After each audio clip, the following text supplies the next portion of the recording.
بسم الله الرحمن الرحيم. ثابت بن قيس بن شماس، خطيب رسول الله وفارس اليمامة. الفصل الأول: نسب كريم وإسلام مبكر.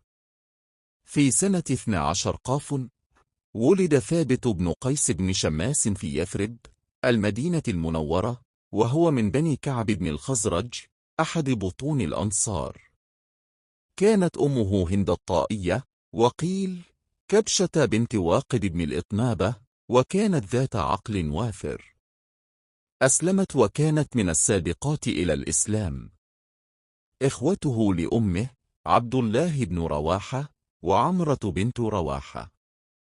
تزوج ثابت بن قيس من جميلة بنت عبد الله بن أبي بن سلول، فولدت له محمدا.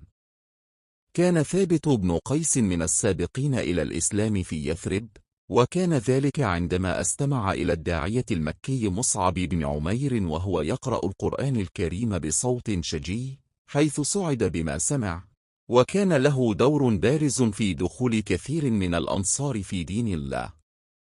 الفصل الثاني: خطيب النبي ومواقفه البارزة. اشتهر ثابت بن قيس بلقب خطيب رسول الله، فقد كان خطيبا مفوها، يقوم بالخطب أمام النبي وفي المواقف المهمة. عن الزهري: قدم وفد بني تميم وافتخر خطيبهم بأمور، فقال النبي لثابت بن قيس: قم فأجب خطيبهم، فقام وحمد الله وأبلغ، وسر رسول الله والمسلمون بمقامه. الفصل الثالث: الخوف والبشارة. عند نزول الآية الكريمة: يا أيها الذين آمنوا لا ترفعوا أصواتكم فوق صوت النبي ولا تجهروا له بالقول كجهر بعضكم لبعض أن تحبط أعمالكم وأنتم لا تشعرون. الحجرات 2. انتاب ثابت بن قيس قلق شديد، فاعتزل الناس في بيته، معتقدا أن رفعه صوته فوق صوت النبي قد يحبط عمله. فقال: أنا من أهل النار.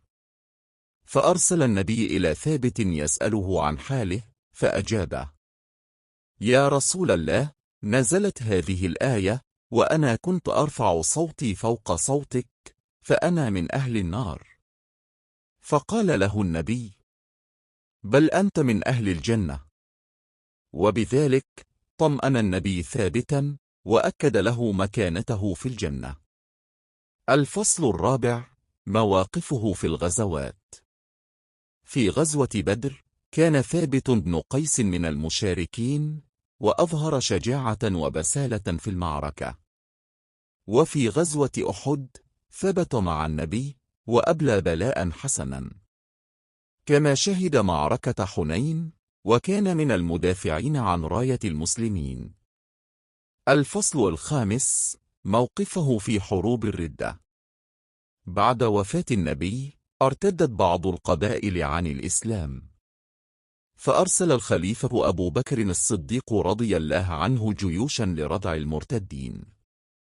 كان ثابت بن قيس من القادة البارزين في معركة اليمامة ضد مسيلمة الكذاب.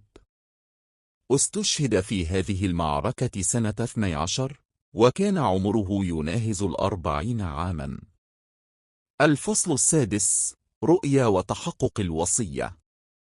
بعد استشهاد ثابت، رأى أحد الصحابة في المنام كأن ثابتا يقول له: يا فلان، إني قد استشهدت، فأوصيكم بعتق رقيقنا وإعطاء ديوننا. فاستيقظ الصحابي، وأخبر أبا بكر الصديق رضي الله عنه. فقال أبو بكر: صدق، قد رأيت مثل ذلك. فأمر أبو بكر بتنفيذ وصية ثابت، فعتق رقيقه، وقضيت ديونه. الخاتمة. كان ثابت بن قيس مثالا يحتذى به في الإخلاص والتفاني في خدمة الإسلام.